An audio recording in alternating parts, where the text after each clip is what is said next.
And welcome back, folks. Tonight we are in week 7 of season 2 of Chair League. And tonight we'll be seeing Void Prisoners versus NinjaHood, two pro division teams. And with me, as always, is my co-caster, New Type. How you doing, New Type?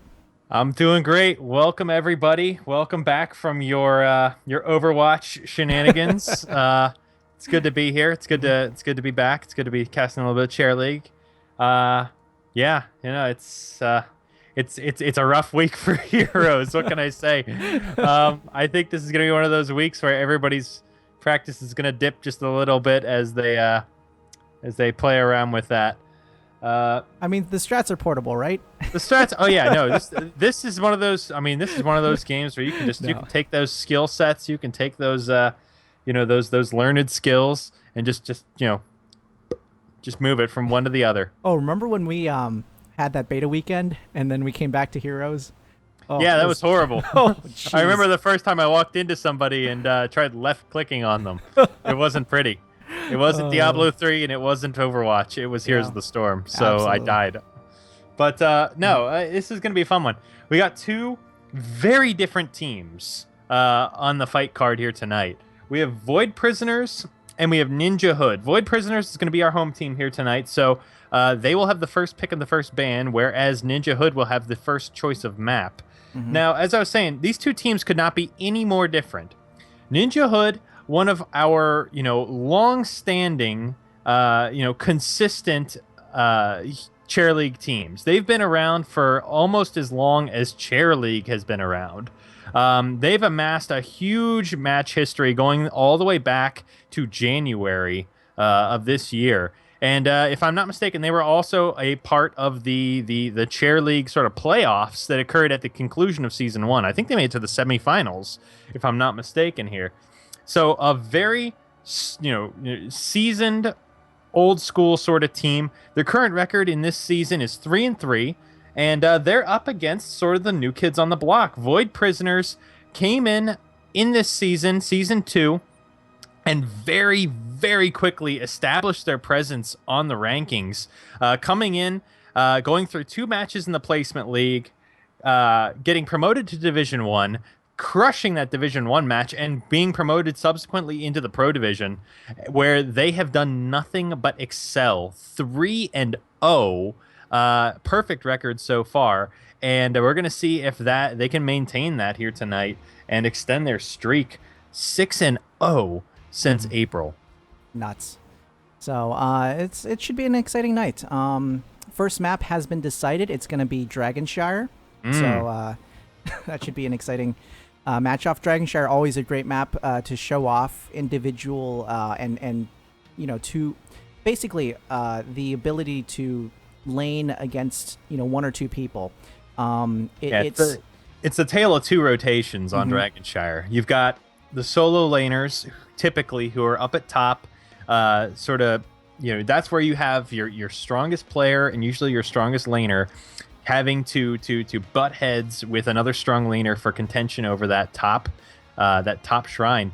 And then you have that middle and bot lane rotation with the other 4 members of each team looking for picks, looking for mixing it up. Mhm. And yeah, it's an interesting map. Yeah. Probably one of the most dangerous maps in terms of global presence and sort of ambush style heroes. Mhm. I think we have seen Dahaka Oh yeah. previously on this map. I gotta look back at the histories and see if either team has utilized him on this map. But this is one of those maps where he actually has some power, and where global heroes like Falstad and Brightwing are suddenly, they're great heroes to begin with, and you see them, pay off even further. NinjaHood did in fact play Dahaka all the way back on a Towers of Doom match 2 weeks ago, so we know that he's in their wheelhouse. Yeah, it's oh wow, great timing on the teams coming in here. Sorry. Um Yeah, typically for those of you who are new, we have to drag the teams into the custom lobby, kicking and screaming half an hour after the match is supposed to begin. And I think we've almost got everybody. This is actually like the first time this has happened. Oh, this is nuts. I'm not used to Take this. a picture, get a Polaroid, kids. Yeah, what is This this? ain't gonna happen again.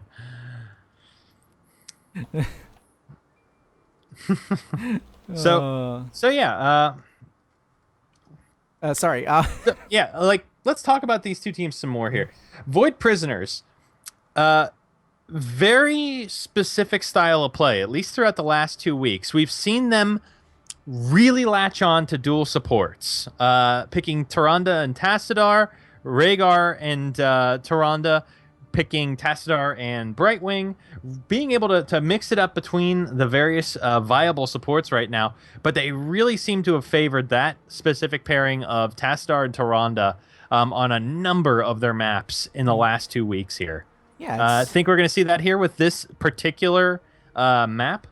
Well, it might be a little bit different, but although okay, so two supports on this map is also still extremely powerful because you do have a lot of 2-on-2s, 1-on-1s on the objective points, and so having a second support can be very helpful in those situations because sometimes just having that extra heal or that extra HP can really turn the tide of a fight. So. Especially with Tassadar's escape artistry, you know. So just call him Houdini. Yeah, no, Houdini he is Harry Houdini, the greatest Templar of the Protoss. He can get out of any bind. Yep. You know, gotta charge into the Overmind. He's fine. Mm-hmm. Gotta rescue some DTs. He's fine. I mean, gotta fight off some errant, some jerk other Templar who are messing with his vibe. He'll get out of it. No, seriously. All I can imagine is Harry Houdini in a race car now. Because it's turning invisible and passing through everything. Yeah, race car build, right? Oh yeah. I don't think he ever escaped out of a race car. But yeah, no, we'll see what comes of this. I think it's very likely we're going to see Void Prisoners stick to their style. It looks pretty well established unless they've got something in their pocket, unless they feel like that's been sort of played out and they want to move on to something else. We'll see what their final decision here is. But I'm curious. I want to see them play it. We've actually encountered NinjaHood a couple of times in the past. We've casted a few games for them. So we're gonna see some familiar names on the dance card here tonight. Oh, yeah. But we got some new partners here, some new fresh feet in town, and we got to see if they can salsa. I got them all with here it. tonight. I got them all here tonight. Just dancing with it. Tonight's gonna be a dancing night. No, we're gonna stick to the beat, and we're gonna make it dancing puns all night long here. Oh, we just need Lucio in here. A veritable dance marathon, yes. Insert Lucio pun. All right, let's see here. We need to get the draft links out. I need to update this. All right. While I'm doing the behind-the-scenes stuff. Yeah, it's time for me to ape about whatever I'm drinking here tonight. What am I drinking here tonight? Sometimes I don't even know. No, tonight it's very recognizable. Tonight we have the Macallan 12-year, Highland single malt Scotch whiskey.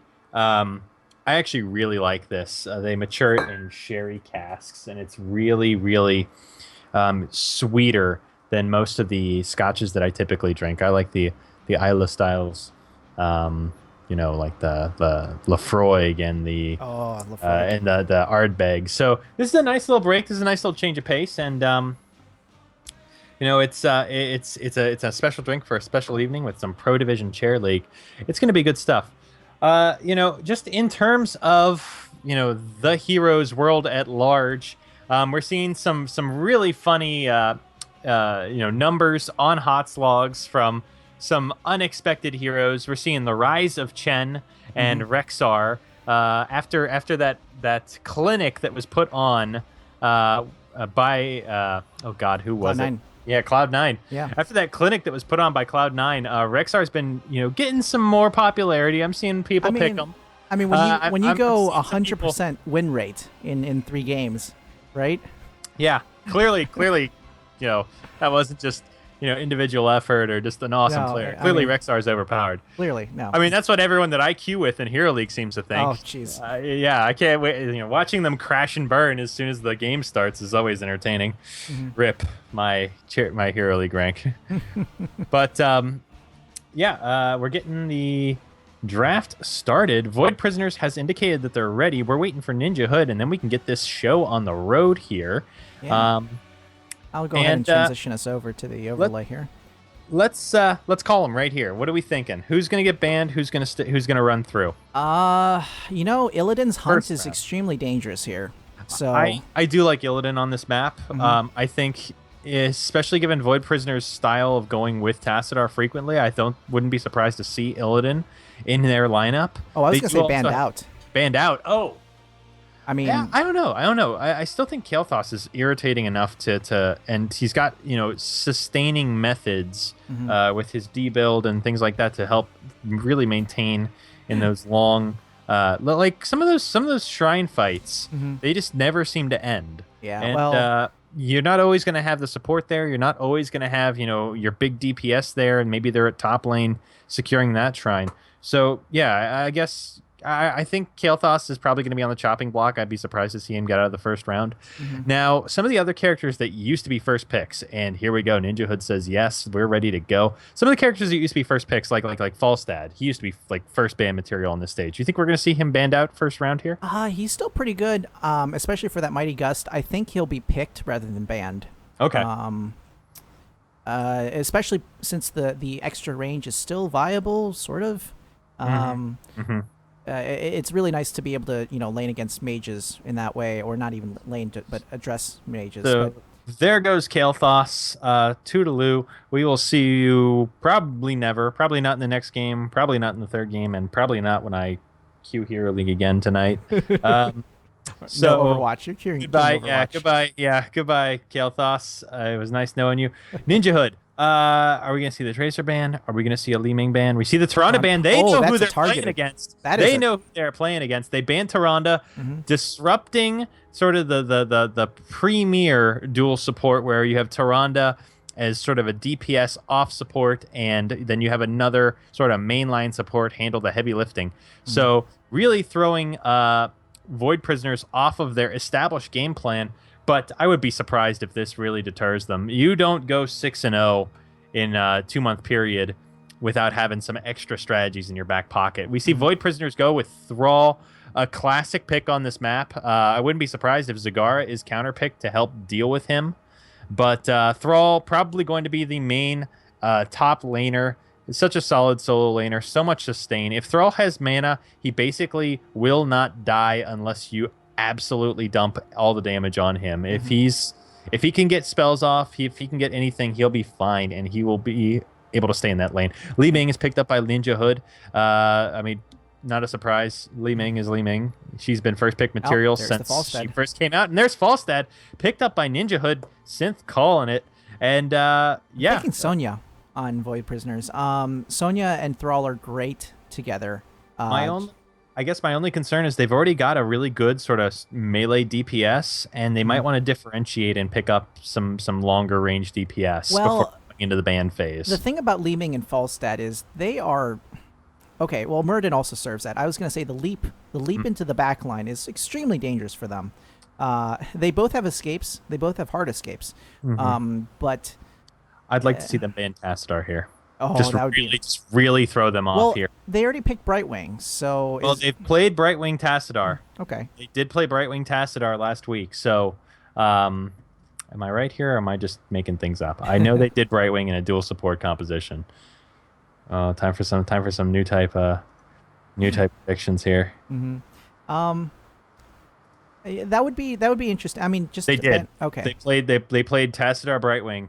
And so I would really like to see a Tassadar ban here, just to really, really, really force Void Prisoners into a new area. You know, Brightwing Tastar with a wall and an Emerald Wind is actually pretty effective because you're essentially taking people out of combat in the middle area and pushing them up against a wall if you can line it Ninja up right. really eaten into their reserve time. They ban Zool, which isn't too bad. I can see, Zool instead being the top laner and Thrall mixing it up in mid and bottom.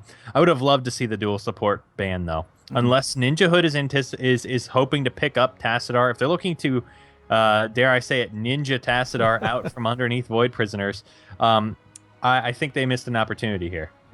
Well, we'll see. What do you think the ban is on the other side, though? Tank. TC, yeah. Okay.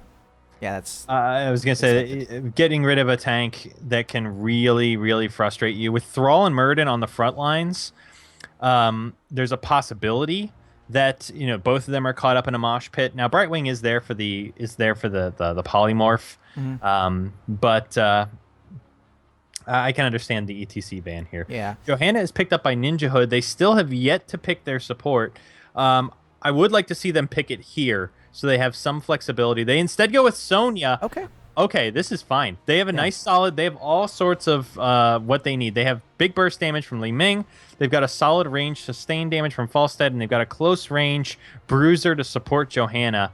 I like this, how well-rounded NinjaHood composition is. I want to see what these last two. There's the Tastar. As I said, you really needed to have picked that one off. That was an obvious pick-off that would have disrupted Void Prisoners, and they go with Tychus as well. Now, that's a character we have not seen very often in Chair League here. We don't see too many Tychuses. No, we don't. I wonder if they're going to go with... no, never mind. They need to pick a support here, so it's probably going to be Rhaegar. I mean, I would be very surprised if it wasn't Rhaegar. I mean, Morales is really not... Karazim could also potentially work here. Okay. Karazim could potentially work here. With two frontliners, that's two people that are going to be getting that W heal. It's going to be close range. It's going to be centered around them. We see Morales picked up instead. Oh, wow. This can work as well. You know what? Caster predictions are wrong. Yeah. Wow. Yeah. We don't pretend to know. We don't pretend to be privy to any higher degree of knowledge here. We're all dirty plebs in Chair League here. But no, these two teams, we got thoroughbreds in here, and this is the pro division. So let's see what we go with here. I think we are just about ready to get this party started. Absolutely. So let's switch us over here. Who do you think won the draft? I mean, we got the Brightwing Tassadar success from last game. I think one thing I do like about Lieutenant Morales is her ability to continuously sustain healing on a single target, which is what Thrall and Tychus are going to be doing. If Morales is able to adequately cover the damage from Tychus and Thrall, there's not a whole lot more damage on Void Prisoners. Tassadar and Brightwing are not going to be heaping out the kind of damage that Li Ming is going to be putting out. Neither will be Muradin. So I think a lot of it comes down to the focus fire and how adequately Morales is going to be able to heal. I would honestly say I prefer NinjaHood's draft. Brightwing is global, but yet so is Falstad. So they have sort of an extra, support. If Brightwing hops to a lane and suddenly it's a 2-on-1 or a 3-on-1, Falstad is available to sort of bail people out. I would just on straight compositions, I would favor NinjaHood. But man, that 6-0 record is just looming in the background of everything I say. Void Prisoners, I mean, if it ain't broke, don't fix it. That's true. That's true. I mean, they clearly know what they're doing. They drafted this deliberately, and they've had success with it. So we'll see what happens. Honestly, Rhaegar has the better maneuverability between lanes, so that was why I was so confident in Rhaegar. But I don't know. You think the ranged backline on I don't know, but let's get into it here before things get too heated. On the left-hand side here, in the blue corner, we've got Void Prisoners. We've got Thumbtacks on the Thrall, Paper Tank on Tychus, Bone on Brightwing, and the game is paused. It can't go that smoothly, right? They interrupted my intro. Oh, this cast is ruined. 323 Illuminati. Raise your dongers in the chat. We got Illuminati. Oh my gosh, every it's okay. It's baby aggro. The most dangerous of all aggro. I hear that's even worse than wife aggro, but I can't attest from experience. baby aggro is always highest. I was gonna say you've got some experience in those raids, not all of them, but yeah. So always good to see the teams kind of banter a bit, have a little bit of fun here during these pause segments. Shows that this is all in good spirits, and it looks like Jigglypuff has noted that they're ready. We'll get a quick little countdown, and we'll be right back into this.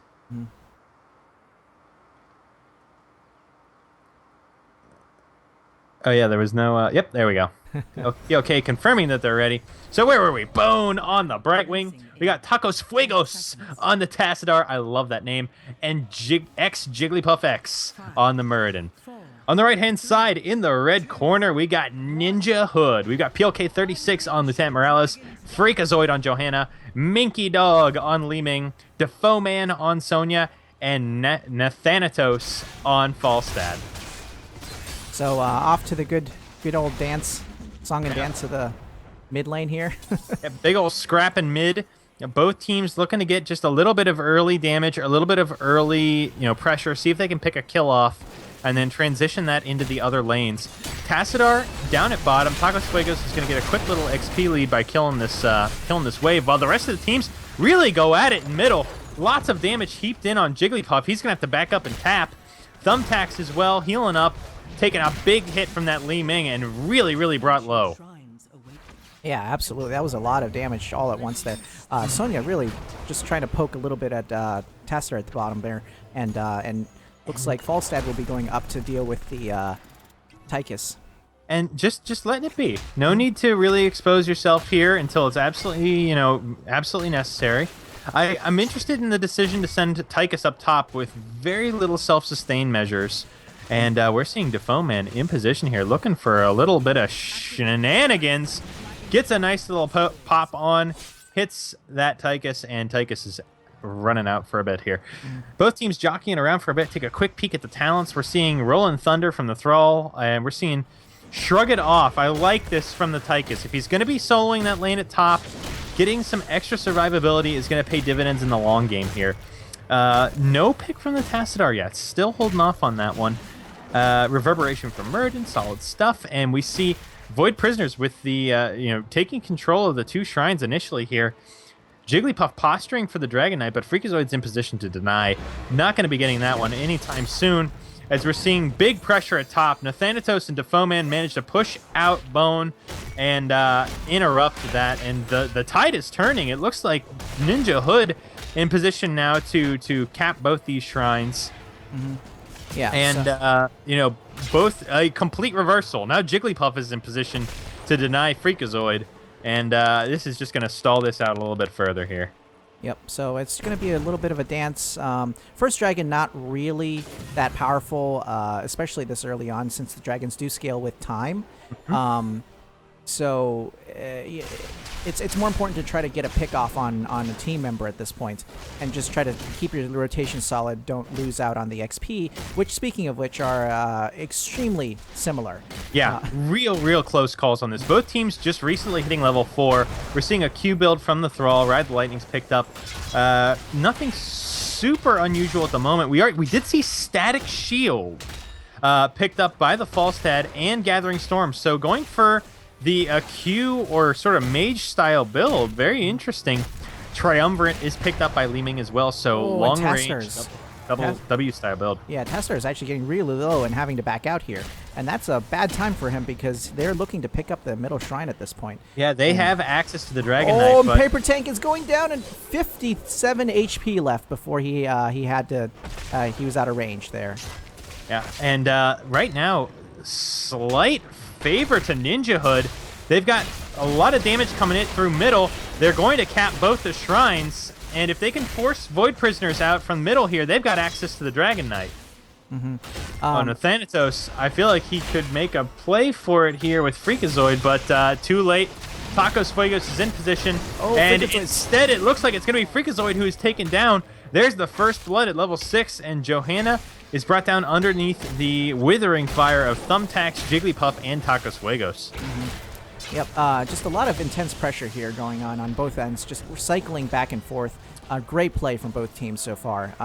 We're running into this issue where Defoeman is capable of sort of forcing the issue against Tychus, but Thumbtacks is in position to help support this. Both teams are going to hit level 7 at exactly the same time. Yeah, this is so crazy. There's one, there's two.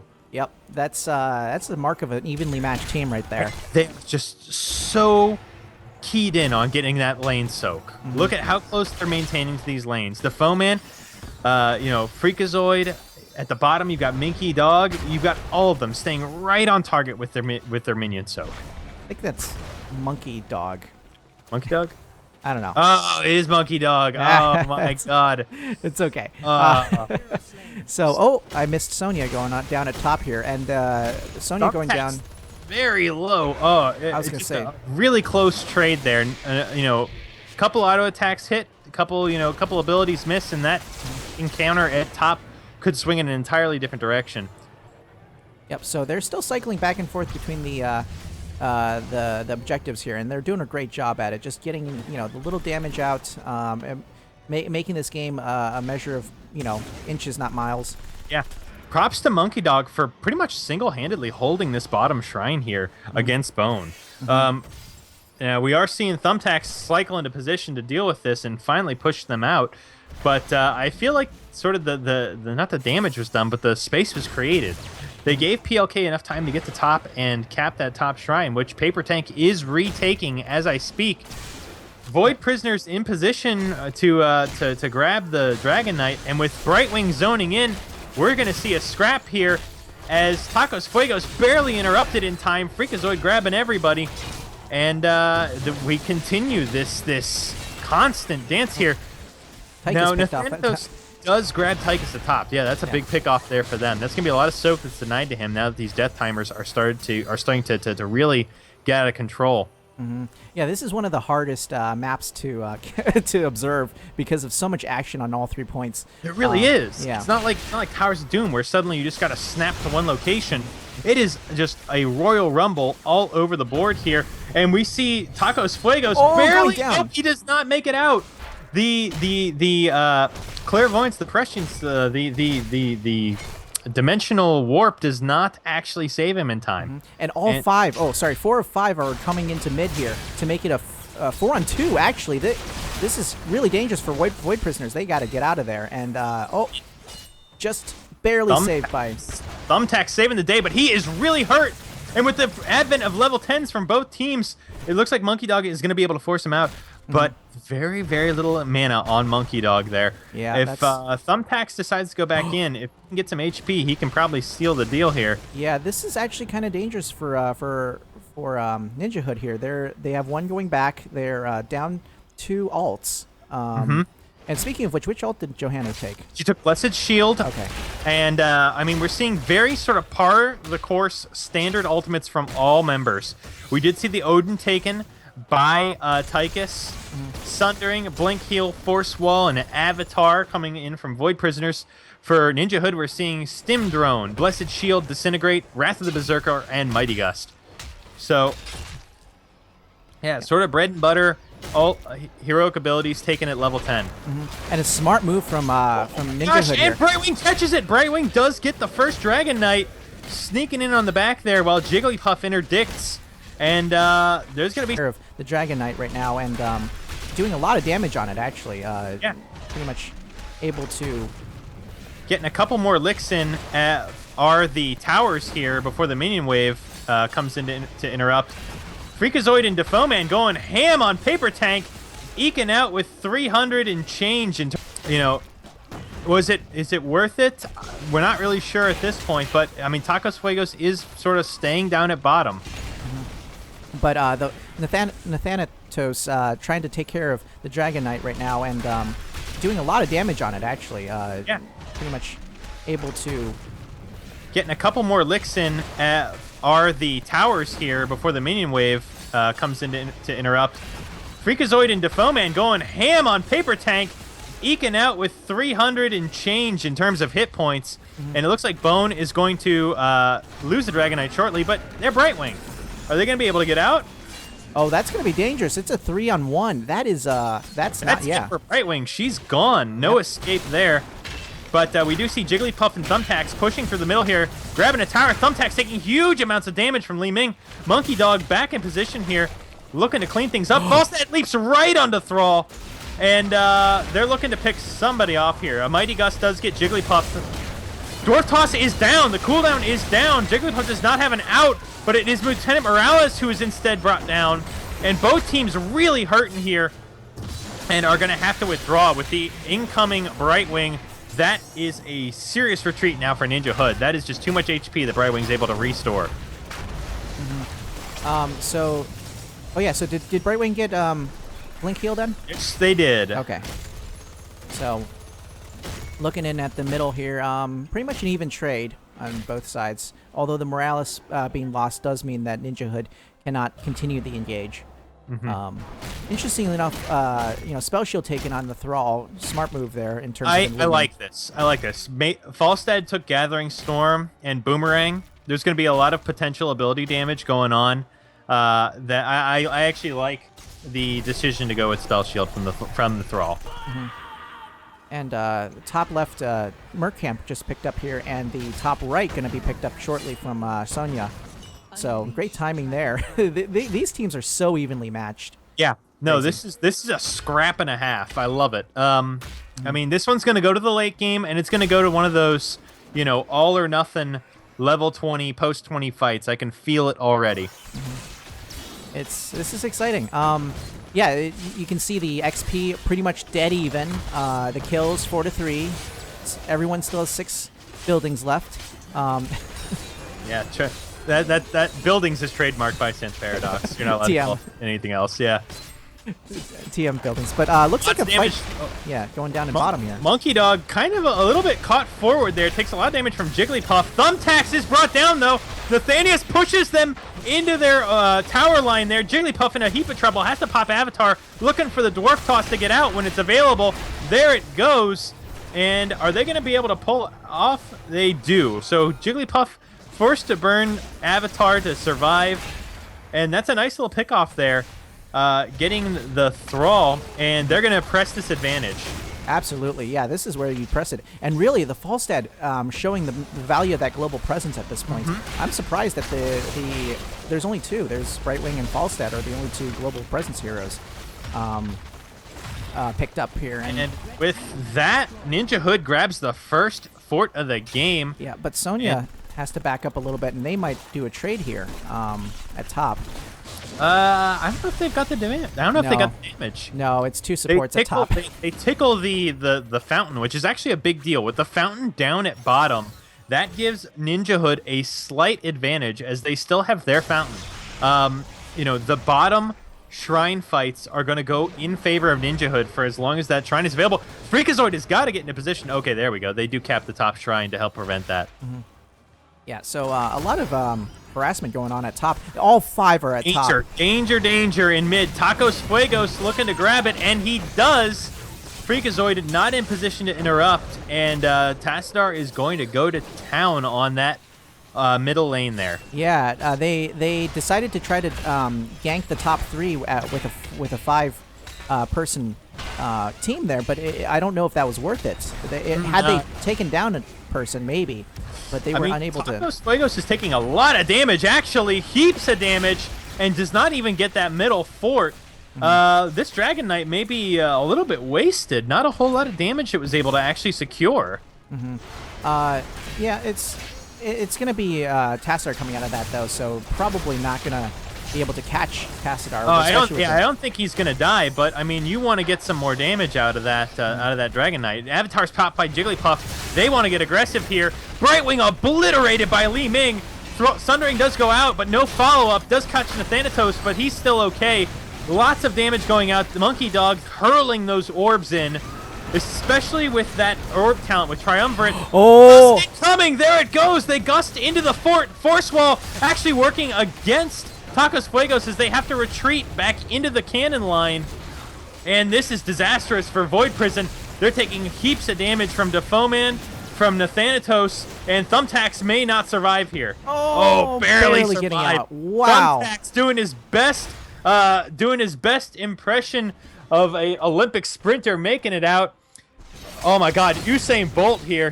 Thy name is Thumbtacks. Yeah, they didn't get rid of sprint. They gave it to Thrall. No, I'm kidding.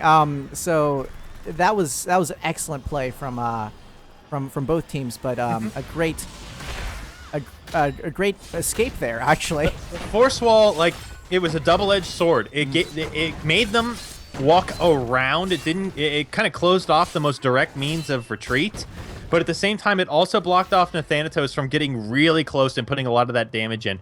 So, real tough decision by Tacos Fuegos to drop that. I gotta respect him for doing that, though. It bought his team a lot of time and bought his team survival when, it could have been 3-4 dead at a critical point in the game. So a lot. It looks like a party bush going on. Chinese bush meta going on in top mid here. They decide and break. Yeah, I think that was a little bit of a misread there. I don't know what they were going for. Perhaps a top rotation, but I think they saw the Bruiser camp get picked up, and they were expecting some other individuals to rotate, from that camp to top, and they were looking for that gank, but it never sort of arose. So when they saw the bottom Bruiser camp get picked up, the jig was sort of up. Freakazoid going in really deep, big damage leveled up by Monkey Dog, but he is caught by the Thrall Root. PLK in position to save the day, so no biggie, no problem there. And we're about to enter another Dragon Shrine phase. Can I emphasize that how ridiculously close the two teams' XP is? It's ridiculously close. It is a razor's edge. Stimdrum goes out. It's on Sonya. Defoeman. It's Wrecking Ball time, and Brightwing hates that song. Defoeman going in really deep there. Absolutely crazy. Going ham on everybody. Doesn't know who to attack next. Decides on Jigglypuff. And NinjaHood in control of this bottom lane. Yeah, that was crazy. That was Sonya just taking that Wrath of the Berserker and taking it straight to the other team. Rechanneling all that anger into Tassadar, but Tassadar being the Houdini that he is. Oh my God, he's absolutely uncatchable. But Pain Per Take, not so much. Oh my gosh. Yep, going down. There he goes. So, so Thumbtack's in position to grab, but Freakazoid also there to interject. Oh, Jigglypuff, what are you doing? You jumped into a 4-man team. Oh, not long for this world. Dwarf Toss is going to be on cooldown, and PLK booping him with the medic shots, and that's a big death. One full minute down as NinjaHood is starting to open up the XP lead. They're going to grab level 20 first, barring some, disaster from NinjaHood. Yeah, I think the decision there was to try to buy an extra second for the dragon. Thumbtacks. Oh, he bolts out of there, Usain Bolt style, and that was super scary. But it looks like they're still not going to be able to cap the Dragon Knight on either side here with Tassadar picking up top while they were rotating. But they're really starting to bunch here, except with Nathanatos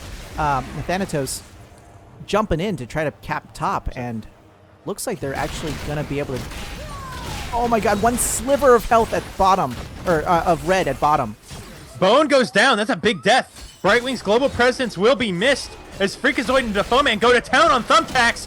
Thumbtacks is gonna die. He's got no way out. Freakazoid surviving too, and the Dragon Knight goes to NinjaHood for the first time this game. Yeah. And what a Dragon Knight. Two heroes down, 45 seconds at the least on the death timers. This is a big push for NinjaHood. Such a big push. I mean, this is a dangerous. It's a 5. Yeah.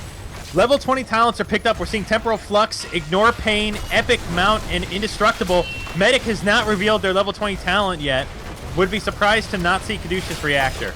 Well, it might not be necessary here. I mean, you might just get the other stuff. Well, I don't even know what the other ones are. Is there a Storm Shield on her? I gotta check. I mean, everyone takes Caduceus. Take Caduceus Reactor, but I don't know how to play Medic. Let's be honest here. I mean, honestly, they just might finish the game here. This is a game-ending push. Yeah, with the Dragon Knight. Still the Dragon Knight. They just got to right-click and end the game. Mighty Gust is absolutely going to secure this. Game 1 going to NinjaHood. Absolutely. Oh, yeah. Wow, what a close one. Absolutely. What a close one. Both teams in it to win it up until that last level 19 exchange where we saw we saw Muradin taken down, we saw Brightwing taken down, and with those 2 kills, those huge death timers, the global presence sort of working against Brightwing, hopping to a location where she was grossly outnumbered. Mm-hmm. Yeah, that was crazy. That was that was a low death game. Let's call it that. The only real wipe was at the. No, it wasn't even a wipe. It was 2 down and they pushed. There were no. I made my prediction early and I was incorrect. There were no, like, decisive, lopsided wins in any team fight. We were looking at 1-2 kills per team fight on each side. That was absolutely solid play from both teams. We got ourselves a series here. This could very easily go to game 3. Absolutely. These 2 teams are so evenly matched right now, especially after that draft. It was just nuts. But Falstad, Nathanatos really showing off Falstad's abilities to damage, actually exceeding Li Ming's just by a little bit there. Wow. Nuts amounts of damage on the other team. And we will never learn what talent Morales was going to take. Oh yeah, I mean, let me switch over to a different screen here real quick. So by building some sustain, Falstad went with the shield build. We saw Sonya go with ferocious healing. We saw Li Ming is Li Ming. She just builds for damage all day, every day. But by building some sustain, we saw Laws of Hope from Johanna. The damage from Void Prisoners just was not enough to seal the deal. Only 3 takedowns all game long on characters that are sort of expected to take those hits. Johanna was brought down, Sonya was brought down, but like the squishier characters, Li Ming and Falstad, they never really got a chance to get to them. And they really, carried the damage. They really hauled on the damage. And, we talked about this, how Thrall and Muradin, how Thrall and Tychus may not have enough damage to get through just the sheer amount of HP and self-sustain that this team built into. Kudos to NinjaHood for recognizing that and building appropriately. I like it. Absolutely. So we're gonna bring it into the next map here, which is Sky Temple, another oldie but goodie. Sky Temple's a great map. Also with objectives, as all of them do. That was kind of a silly comment. I'm sorry. But yeah, again, it's going to be a map where you have the decision to split your team and see how the team fights go. So this has an opportunity for the teams to really show off. Yeah. Well, mobility is a big deal on this one, and locking down a location is also paramount. I mean, in the old days, this was a good map for a character like Sergeant Hammer. For Gazlo, we could see Gazlo play on this map, and it would make sense. Mm-hmm. This one, it's not just about getting to those positions quickly, where you'll see global heroes like Falstad and Brightwing excel. It's not just about getting there quickly. It's about being able to set up shop when you get there. So, we're gonna see how things go. As soon as we get everyone into the new lobby here and get the draft rolling. What a close match. That was such a treat. Both teams really, really keyed in on what they had to do. Both teams really, really good at maintaining where they needed to be, and at the end of the day, it was just that pair of kills that really gave NinjaHood the momentum that they needed, and they got the Dragon Knight at the appropriate time. They got a big late game Dragon Knight and just cruise and set that baby on cruise control and haul. That was crazy. I mean, I think without the Dragon Knight, it would not have gone the same way. It was just perfect timing on the Dragon Knight, perfect timing on really the way that the fight went. Honestly, so So Void Prisoners on the ropes here, facing their first potential match loss of the season. NinjaHood got to be feeling good after that one. They hung in there. They stayed with it, and they got the knockout punch that they needed in the final round. So, both teams showing they can go the distance, and let's see what comes of this one. This one, there are situations where you don't need that team fight. You don't need that big push to win the game. You can win sitting on your laurels, halfway back on the map, just chilling on ancient Egyptian laser beams. yeah, this can be a little bit more of a PvE, although they're gonna be fighting you for those points. I mean, it's which is why those area defense heroes are going to be absolutely golden on this map. yeah, the potential for Sergeant Hammer is still there as well, even though he is a low tier pick according to Tempo Storm's tier list. He's I'd be shocked to see Sergeant Hammer. I mean, the first two temples are pretty easy to time and easy to predict. But after that, you end up in situations where Hammer may be on the complete wrong side of the map with no mobility, no boost, no nothing like that, and now they got to haul all the way back to the other side of the map to make something happen. I can see Sergeant Hammer being okay on this map before we got all these high mobility heroes that we've received in the last couple of patches. Yeah, it would be really easy to counterpick Hammer on this map. Like you pick anyone with a stun, essentially. I'd love to see me some Lost Vikings on this map, though. Oh, this is prime territory for Lost Vikings. Does anybody have Lost Vikings in their wheelhouse? I don't recall seeing any of those in the match history. I don't think anyone shows Lost Vikings. It makes me so sad. Like that's just like showing your. I want to see like a game 3 Lost Vikings. Oh my God, that's confidence in your gameplay. Yeah. So let's talk real quick about heroes to expect on this map. Well, you want tanks that can hold and also help deal with sort of the PvE aspects of this map. I mean, you think we're gonna see somebody like Arthas nowadays? Arthas is really good. He with a Syndragosa, a Syndragosa would be insane to deal with on one of these points. Where. Yeah, that's one thing about this map. Yeah, where the enemy team's gonna be sometimes. Like, if they're capping a particular temple, the team is on that point. And a big broad alt with a large area of effect. Like Syndragosa, yeah, can totally make that work. You were gonna say Raynor as well? Anyone with a large area denial. So, yep. Okay, let's see. Observer link going This out is also a good map for Seasoned Marksman and other stacking talents like Regeneration Master or Conjurer's Pursuit. Regeneration Master, not as good as it used to be. That last patch really put a dent in its viability as a first level talent. I think you're still going to see it for some heroes that don't really have better options, but it definitely is not as good as it used to be.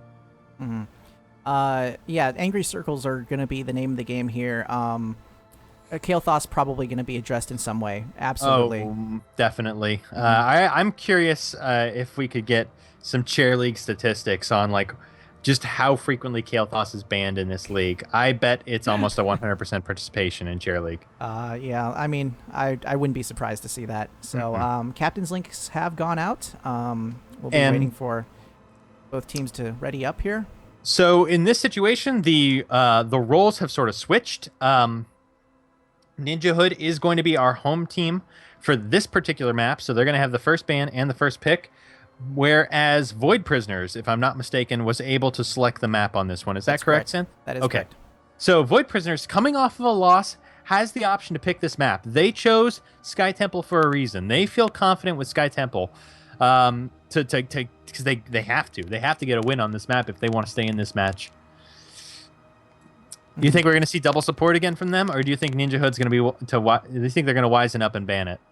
I think the Brightwing might be a target for this one. I would target Brightwing on this one as well. Yes.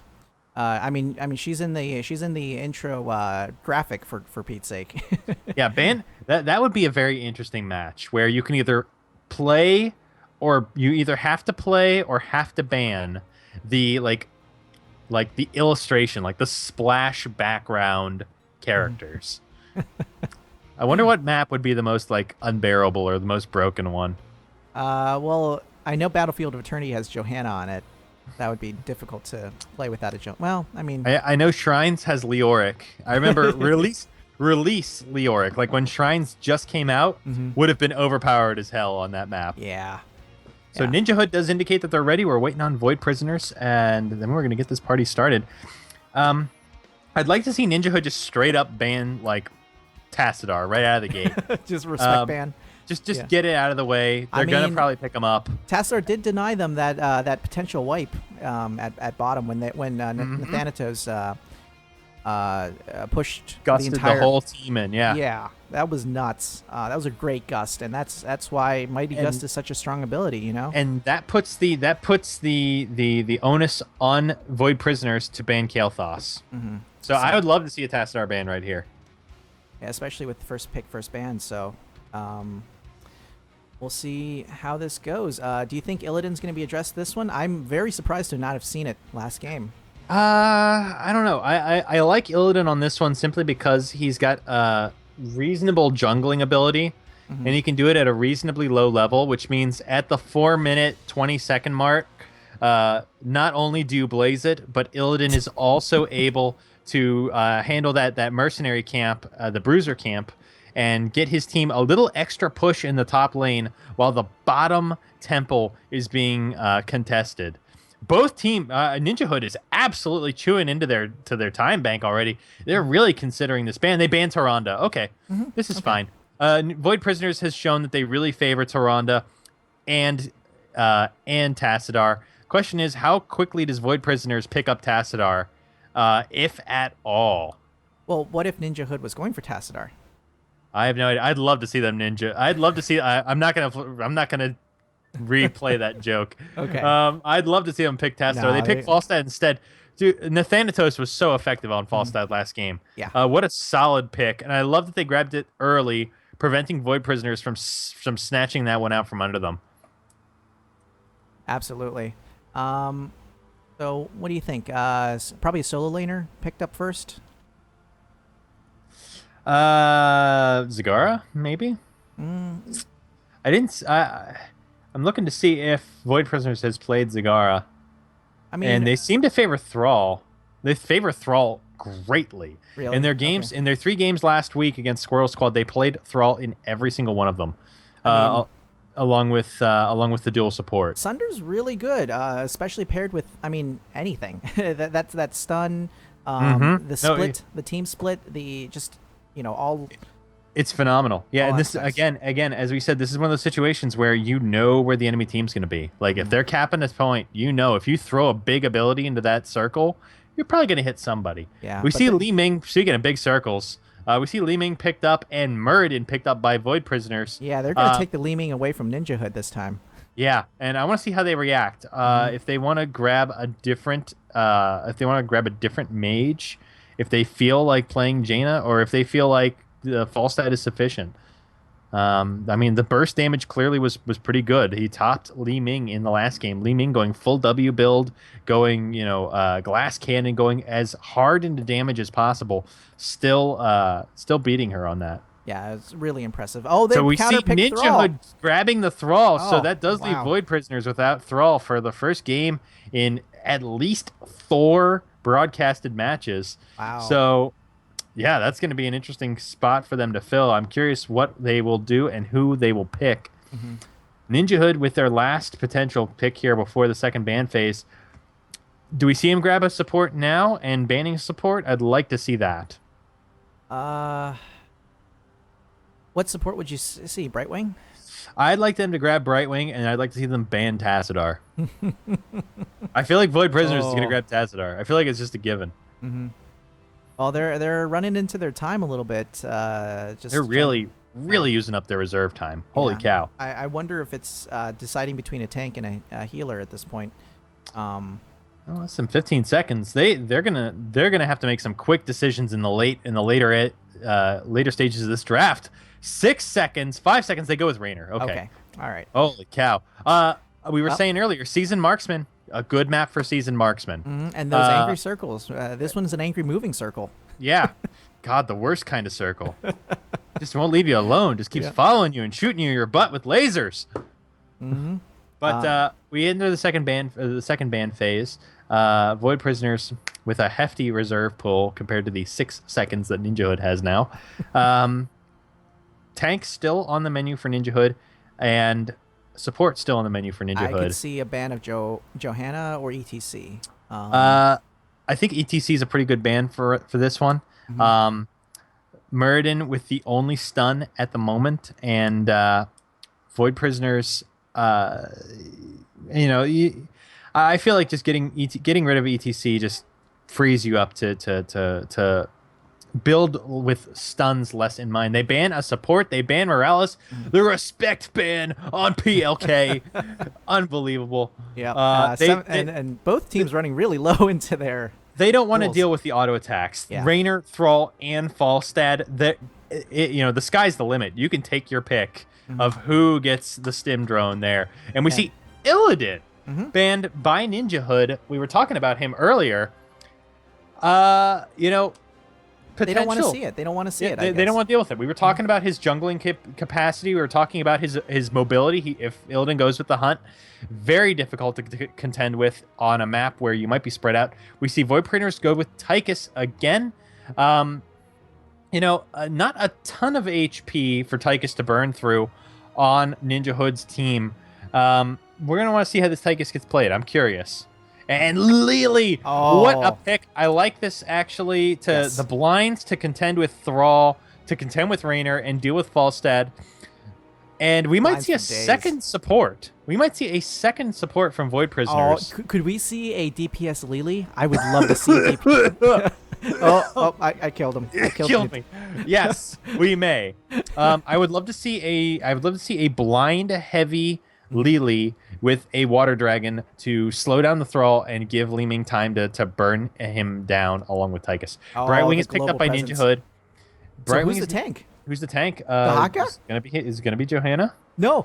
The global presence is real. Dahaka. Oh, the three man global. We got hurt by that once. We got hurt badly. I don't want to remember that game. I've scrubbed it from my memory. What game are you talking about? ETC is picked up. All right. I mean, in all honesty, not a ton of stuns available. And Nova is picked up by Void Prisoners. What the heck? Wow. Okay. All right. Well, we're in uncharted territory here. Single support, no Thrall. We see a Lily and a Nova picked up by Void Prisoners. They are laying all their cards out on the table here. They have got to win on this map, or they'll face their first loss of the season. Oh my gosh! So Lily's gonna be main heals. Main heals. I mean, she did get buffed a little bit. If she can keep mashing that Q, I mean, it is good against periodic sustained damage. But if Thrall, Falstad, and Raynor all shoot the same person, there's no way Lily's going to be able to maintain through that. Mm-hmm. Yeah, Lily's did get a cleanse. She did get her 7 changed over to a cleanse, so she has a targeted one now. Mm-hmm. She will be able to bail some people out of an ETC mosh if it does happen. But I mean, who do we got to deal with mosh? Tychus Grenade Dazes, if I'm not mistaken. Yes, I think because of the move and the days, I think it interrupts mosh. Muradin has the stun and Lily has the cleanse. Yeah, but at the end of the day, if Muradin gets captured and Tychus gets captured, it's gonna be a full mosh pit. Mm-hmm. Oh my gosh, Nova. The Nova though, that is gonna be hard to deal with because if ETC, do you think we're gonna see the stage dive? I don't know about that. I think Mosh Pit's too good. And they don't have I don't think Void Prisoners have enough tools to mitigate a mosh pit. They have a Muradin stun and they have a Tychus grenade. If he catches both of them in a mosh pit, they have no way of setting it setting it off unless Lily is in range to cleanse Muradin, and Muradin is fast enough to get the Stormbolt off before the cleanse ends. Yeah, this is gonna be. This is gonna be nuts. I'm very curious. I really want to see Freakazoid go for some mosh pits. I want a dance party. We said there would be dance puns. We were left hanging. We were stood up, but we're gonna reintroduce dance puns now that we've got ETC here. Okay. We're not gonna leave people with cold feet, or no, not cold feet. We're not gonna leave people standing around. They actually left ATC for last. I wonder if it was watching for the stuns. I think they were waiting for it. Yeah, I think it was a toss-up between Johanna and ETC, and with no stuns selected, they went with the ETC instead. So crazy stuff here. Let's see if I can get this overlay correct here. Oh, while Synth is fumbling with that, we're gonna go with the shoutouts here. On the left-hand side, in the blue corner, Void Prisoners facing elimination. We've got Thumbtacks on the Li Ming, Tacos Fuegos on the Lili, Bone on the Nova, Paper Tank on Tychus, and X Jigglypuff X on the Muradin yet again. On the right-hand side, looking to seal the deal in the red, we got NinjaHood. We got PLK on the Brightwing, Freakazoid on the ETC, Monkey Dog, thank you, on the Rainer, Defoeman on Thrall, and Nathanatos once again repping that Falstad. So the Falstad does the early sight here. He's repping real far. PLK takes a heap of damage as Thumbtacks dives in with the Li Ming damage. But Jigglypuff taking a lot of damage. On Muradin there. Yeah, but he's Muradin, man. Give him 10 seconds. He'll be ready for another go. Yep. Using his regenerative abilities. Yeah, brother just needs 5 minutes and a sandwich, and he'll be back for more.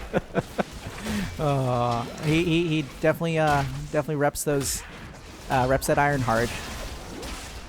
Keeping the calorie count high. Oh yeah, no. Muradin gets mad gains when given the opportunity. Defoeman off on his own at bottom here. 3-man rotation, 4-man rotation to deal with Foeman. He's having none of that. Chilling under his towers while his team collects XP elsewhere. Void Prisoners roaming very aggressively to get a pick. With Muradin to stun, Nova and Li Ming to subsequently follow up with the damage, they can really put somebody down if they're caught unawares. Absolutely. This is a very dangerous team to face off against early game here. So Temples will be active in about 10 seconds here. Top and mid, always the first set. And really, Void Prisoner is doing a great job of just capturing every single wave of minions and just gaining that XP. Fleet of minions? Oh, man. I want a water-based map now. Both teams scrapping in mid. Monkey Dog taking a lot of damage. He's exposed. Brightwing shifts in, but does not actually clear the shift. Oh, that's not good. And it looks like NinjaHood is going to be pushed back. Lots of damage there. And it's going to be both temples going to Void Prisoners while the Foeman quietly pushes at bottom. Yeah, so this map, there's no difference in terms of the early and the late. I like this decision. Paper Tank is brought down while NinjaHood rotates the top. They realize they cannot grab that middle temple at this point. It's got too few shots to even really worry about it. So they go for the top temple. They get a lot of the shots there, and they're in good shape here. They're in good shape, especially with Thrall pushing at bottom. He's almost got his own tower down. Yep. So interesting that PLK actually took the phase shift. I like this one. The reveal phase shift. I like this one. They got Peekaboo at level 4, and they got Hyper Shift at level 1. So lots of mobility from the Brightwing. We're seeing double neck guitar, focused attack, and season marksman from the Rainer there. This is a good season marksman map. In terms of we're seeing massive vortex from the Lili. Lili is going for a blind focus to help mitigate some of the auto attacks from NinjaHood here. Both teams really tailoring their talent picks to the opposition. The Nova's very dangerous on this map. I mean, it's just the rotations are become a challenge every single time. you got to jungle through where Nova lives essentially. Oh yeah. She's so scary. She really can hamstring a team's mobility if they're full of squishy characters. And thankfully, Falstad has a flight, so he does have sort of a quick way of dodging those jungles. But that ain't the case for everybody. Yeah, Freakazoid having a hell of a time trying to deal with just even clearing minions there, getting punched down every 5 seconds. Foeman grabs a siege camp at bottom, and it looks like it's going to be Monkey Dog grabbing the Bruiser camp, potentially? Yeah, they're setting up. Foeman's going to be joining them shortly here. There goes the assist ping, and I like this timing. They're going to grab the Bruiser camp, and we're seeing simultaneous Bruiser camps picked up by Paper Tank and Thumbtacks on the left-hand side. This is the mark of, like, top-level, high-level play. Timing these camps appropriately. The siege camp at bottom doing a huge amount of work. Gonna bring the gate down, potentially. Nope, not quite there with that minion wave, but that's less shots involved to take down that gate. That's less shots involved to potentially bring down that fort. And we're seeing Nathanatos. Great play here. Cleaning up and weakening this topside Bruiser camp, so his Bruiser camp is going to be stronger before flying down to support the team at bottom. So PLK getting a bunch of shots off at bottom before having to go out with that 4-man rotation coming in. Yeah, getting about a quarter of the shots, if I'm not mistaken there. And here comes Nathanatos, and it's a party now. Yeah, that phase shift doing a great job of just revealing the entire team and showing... Freakazoid, though, really hurt. PLK not in the neighborhood. Freakazoid with 10 hit points and is finally brought down by Bone. And this is looking ugly for NinjaHood as they slowly start losing people. They do pick off, though, the members of Void Prisoners, and it looks like this fight is going to be in favor of NinjaHood. PLK phase shifting in, does get the polymorph on Bone. Good night, Bone.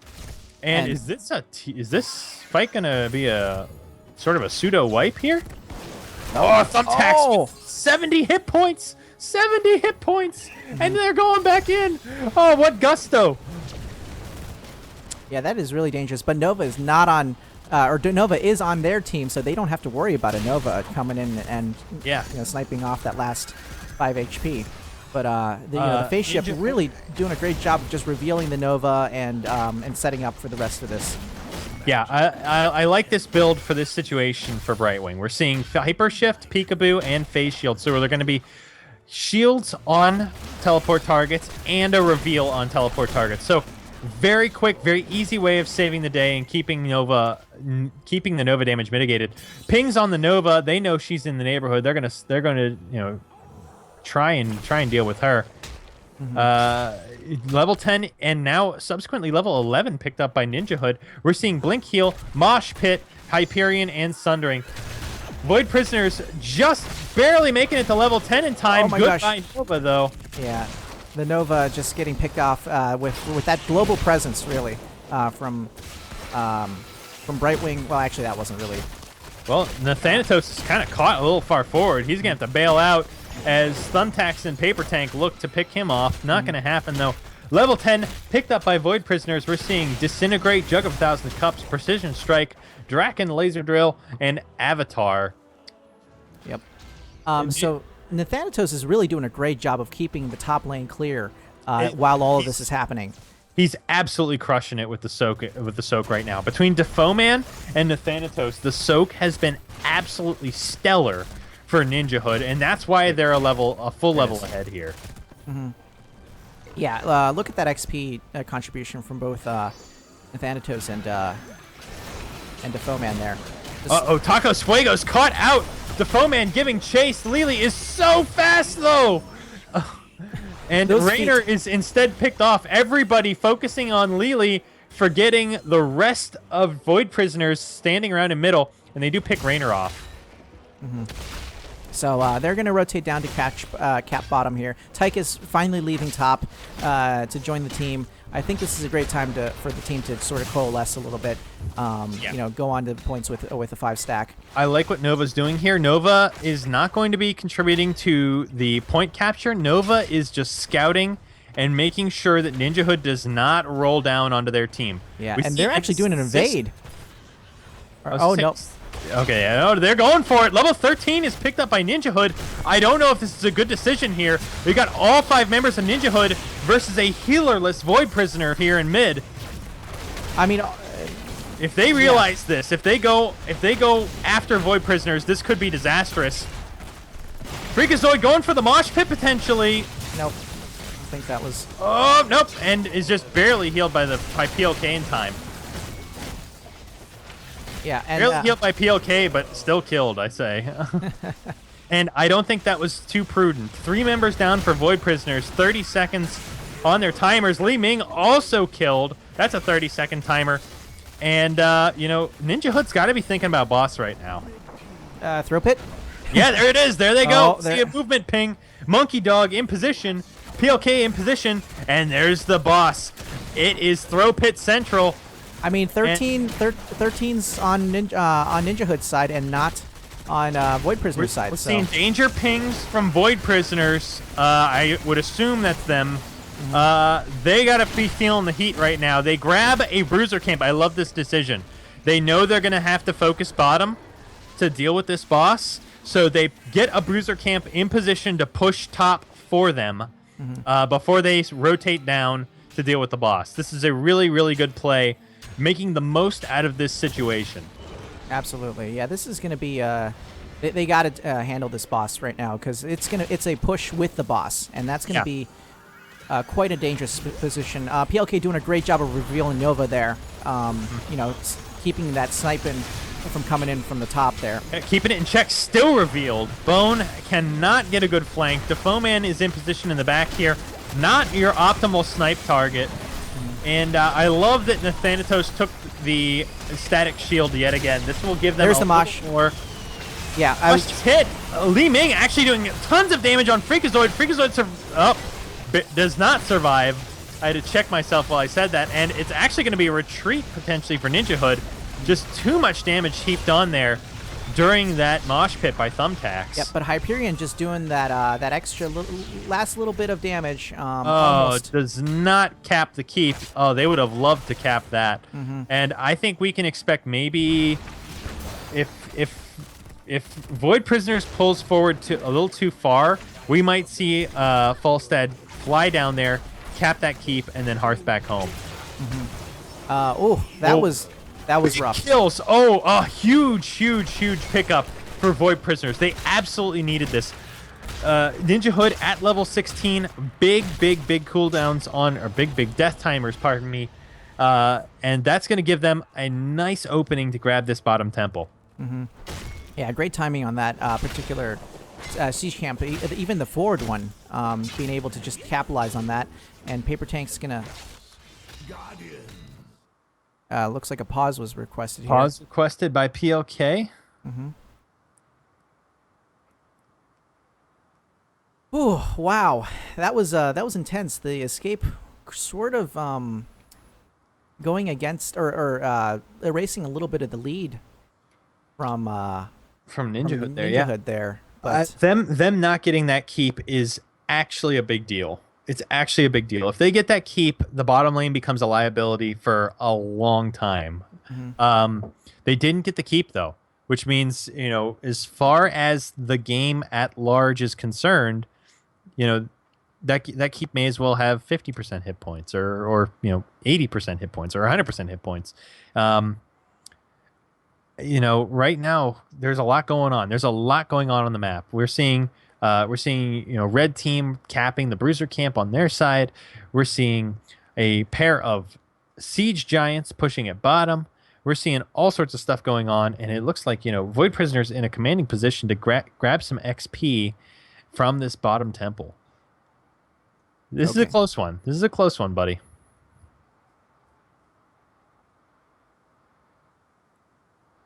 Okay.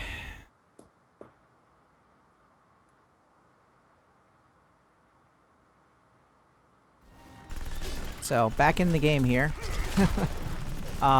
Looks like Paper Tank is soloing the bottom shrine, and we're gonna see Void Prisoners in scouting around in bottom here, making sure that they don't get invaded Oh, do they see Bone right now? Oh, they see Bone. I'm sure. Oh, that's got to be. Oh, no. We see danger pings on Defoeman. They know that they're there. Oh, big damage, and Defoeman is brought down. They did not see Bone. And that's a rough character to be missing right now. That Sunder, that open Sunder right there is just burning a hole. Now, I do like this, though, from NinjaHood. They are drawing attention to the bottom lane and away from that bruiser push that is coming through the top lane for them. So if they can just stall right here, if they can keep Void Prisoner's attention, they will get some value out of this. Now, Paper Tank does back in time, though, so we might see maybe a tower go down here, maybe a little bit more. But, it's a 4v4 mid here. Bones is brought down. Oh, he's dead, Jim. And Freakazoid with the mosh pit. Lily subsequently brought down. Those are 2 huge kills. 30+ seconds. And Thumbtacks and Jigglypuff pulled back by the Falstad Gust. Thumbtacks using her teleport. Huge kills. And what's the timer on the boss? 1.5 minutes. Okay. This would have been primo boss territory. They're going to grab the keep. And, this is dangerous turf right here for Void Prisoners. NinjaHood in prime position here to put some hurt on the core. Absolutely. This is very dangerous. Taking the bottom keep. Nova up in 5 seconds. PLK tipping very, very low. Prime Nova target there. GGs are called out by Void Prisoners as NinjaHood right-clicks the core, and that is it. 2-0. Void Prisoners. The streak is over. Served up their first loss of the season. Wow. Yeah, that was nuts. What a turnaround. Being able to pick off those 2 at the very end there, and just picking up basically the three man wipe. It never a full wipe at this level, really. But that's enough to turn the tide of the game and finish the game, Crazy. Yeah. Oh man. So Void Prisoners, as I said, being served up their first loss of the season. They're going to be 3-1. They're still feeling pretty good, though. That's a pretty darn good record for the pro division. NinjaHood actually pulling themselves into the positive. They are now 4-3. They got to be feeling great. Derailing a sort of a dominant looking team and getting such decisive wins. What even matches, though. Wow. Yeah, look at the kill counts. Yeah, 14 kills to 10 favoring NinjaHood. Level 18 to level 17. Again, favoring NinjaHood. Wow, what close matches. Absolutely loved it. I mean, on paper, it was a 2-0. It was clearly a blowout. No way. Either team could have won both of these matches. Very convincing. Oh, easily. I mean, it was... very convincingly. Yeah, but Falstad really showing his... Nathanatos really showing his abilities on Falstad there, topping everything. Nathanatos, MVP. Absolutely critical in the first game. Absolutely mighty gusts when the team needed it. And absolutely critical in the second game. Crushing the XP soak. Almost doubling some of the XP contributions of other members of his team. Yeah, in and that's no fault on them. That's just Falstad being able to be everywhere at once. Yeah. Honestly, we didn't really look over it, but during that entire bottom objective and fight over bottom it was probably a 3 or 4 minute period. Nathanatos was just soloing top, doing his thing, his or her thing, just really, doing, like, holding his own against both Tychus and I think it was. I feel like the Tychus was a hindrance. 10,000 hero damage. Did less hero damage than Muradin in this game. I'll have to take a look at their hero damage from last game as well. I feel like the Tychus was a hindrance. Paper Tank not really delivering on the damage front when the team really needed it. That being said, Thrall also had a similar damage count, so it might have just been sort of the quirks of the engagements, who was able to get where at what time. But I feel like Tychus could have had a little more contribution to the fight. What are you laughing? Monkey Dog in the chat is saying that Nathanatos only beat him by a couple hundred hero damage. All right, we'll do it this way. The Thanatos can be your MVP, and uh, uh, Monkey Dog can be my MVP. He played Raynor. I love Yeah, Raynor. Raynor was a great pick for this map. Um, you know, I don't know if I mean Seasoned Marksman is just a good talent overall. absolutely. I don't know if they actually made it to the Berserk level in time. I don't think we made it that far into the game. We did see Executioner picked up at 16 though. I love this. Falstad slows, Thrall Root, ETC stun, all sorts of crowd control to help benefit Raynor there. And yeah, solid picks. We saw Void Prisoners get sort of thrown off of their normal sort of style, and I don't know. Did it rattle them? Did it did they have to really operate out of their comfort zone? We saw them not pick up Tastar. We saw them not go double support. We saw them go with Lili and Lili went with sort of a blind based build here. Well, not necessarily. No, we see surging wins. We see 2-for-1. Good stuff. No, I mean, Mass Vortex was just intended to handle this AA heroes, but I think really the Nova was countered by the Brightwing pick. Especially with that Peekaboo talent. Yeah, the Nova. Catching Nova out multiple times. I mean, it was just. I agree. It was a little bit unfortunate, just that Nova was not able to pull out any plays, or any key plays. There weren't any last moment stuns or last moment snipes, really taking out any heroes. So yeah, I feel like I mean they were aiming for Falstad and Brightwing most frequently. And yeah, the Brightwing was just always ready to drop a peekaboo, to expose that Nova, to throw your pencil across the room, and yeah, wait for the stream to catch up. It was just I don't know. Nova was picked after the Brightwing was picked. I'm real curious what their thought there was. What they were hoping to pull off with that character. I mean, the team is fairly lightweight. ETC being one of the lower HP tanks. Thrall and Raynor relatively low. Raynor having 2 health bars, but if you can get through the first one before the second one heals up, I mean there's potential there. Brightwing, also being a low HP hero. Nova had potential. She was great at being a scouting ward as well. She did damage. Yeah, she was good as a scouting ward. It's just I feel like there are other characters that can do that and contribute in a straight up fight. I don't know. I'm just real curious about this last pick Nova. The last pick Nova and the Lili healer. I just don't know. I don't know. I mean, look at the damage numbers. I mean, Brightwing is Brightwing. She's just gonna automatically heal and have crazy damage, but. Lili with 21,000, Brightwing with 41,000, almost double the healing numbers. And I'm curious if that if that played an effect. I think when it comes down to it, the last pick Nova has me scratching my head, and the Tychus has me scratching my head. I think those two can contribute. I just don't feel like they were utilized appropriately on these maps. Tychus solo tanking against a Sonya I felt was kind of weird, but I don't know. I don't know. I've never played Tychus to the degree where I would be able to to really comment confidently on those situations. Yeah, I think the Lili was definitely apt for the AA heavy team that they have. No, I don't know. Nova can be very powerful in the right hands, and in the right situations. Again, I think the Brightwing Peekaboo pick was just too much of a counter for her in this particular situation. She could be great if there was no Brightwing. I mean, honestly, if there was no Brightwing on this map, I think Nova would have had a picnic. Oh yeah. Nova would have had a picnic.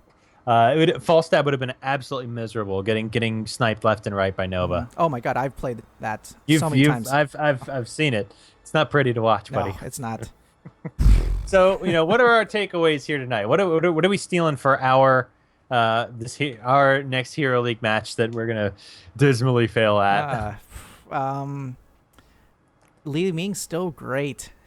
Li Ming is lots of damage, dude. Yeah, look at how much damage is on Li Ming. We just sort of glazed over it, but Damn. Yeah.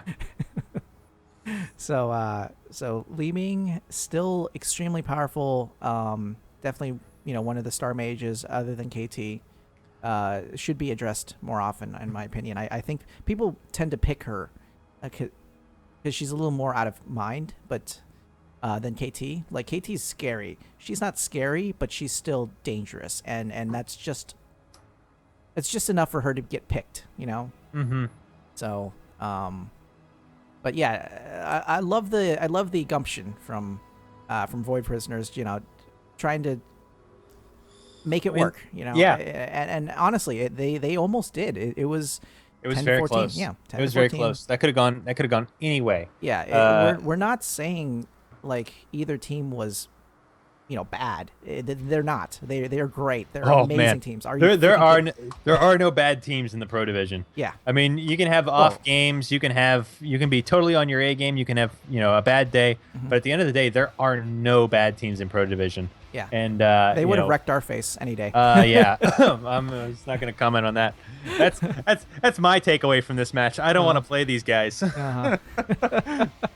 So, yep. Thank you guys for joining us tonight for a Pro Division game between Void Prisoners and NinjaHood.